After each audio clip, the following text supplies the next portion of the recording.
I am Mark Giglio, reading an excerpt from my short story, Robbies app, for the Buzz Bookstore Excerpt Contest. Virginia and Robbie sat at the dining table. Giles brought his laptop in from his office and set it before his nephew. "And now for your gift, sweetheart, if you would, Robbie. Tell your aunt about your work." "I've been studying the physiological effects on the temporal when we are doing certain activities. Basically, when we are doing something physical, our inner clock is in sync with the natural passage of time. That would mean a minute spent doing exercise equals a minute spent in real time. Our bodies vibrate at a certain frequency. Now, when we're doing sedentary activity, like sitting in front of a computer, for instance, our inner clock slows down and we become out of sync with real time, and our bodies vibrate at a different frequency." Giles saw the confusion on Virginia's face. "Get to your discovery, Robbie," he said impatiently. "Get to the good part.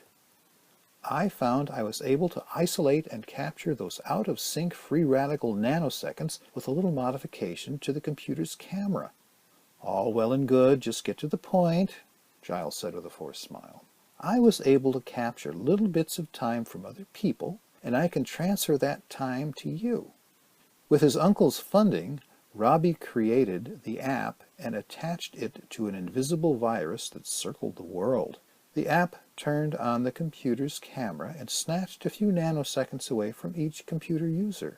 Robbie recorded those rogue nanoseconds in that sliver of a frequency and turned that frequency into a signal that could travel through the optic nerve and stimulate that part of the pituitary gland to stop and even possibly reverse the aging process.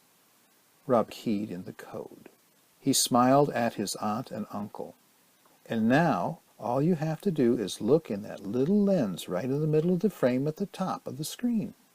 Virginia leaned in and focused on the camera's lens. She touched it with her fingertip. "That thing?" Her eyes opened wider. "What do I have to do?" "I have the computer set up, so all you have to do is hold down the enter button and look into the lens.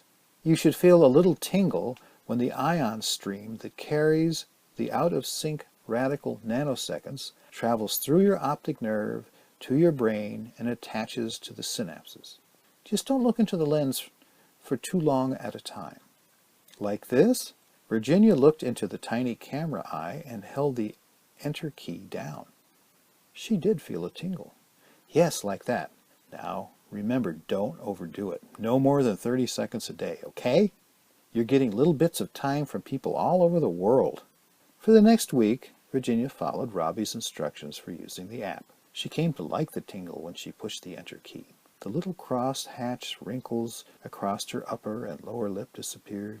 Another week passed. There was a definite improvement in Virginia's golf game. Her shoulders and wrists no longer hurt, and she was able to drive and putt the ball the same way she could when she was in her 30s. Her knees no longer hurt when she stood up. She smiled more. Giles noted the difference in his wife, too. Her hair was fuller, her skin was softer, her breasts were perky, and her bottom was firmer. Virginia was more amorous. Honeymoon amorous. Giles called Robbie. Robbie told his uncle not to worry as long as Aunt Virginia didn't overuse the app. "You look great, babe. Whatever you're doing, keep it up. Delectable." Giles licked his lips and asked, "You're using Robbie's app just once a day, right?" She lied. He wanted to believe her if it meant her looking better and better each day.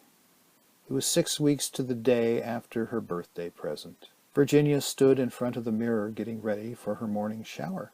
She had to look twice. Her breasts were smaller. She looked into the mirror, and her lips parted involuntarily. She had a pimple.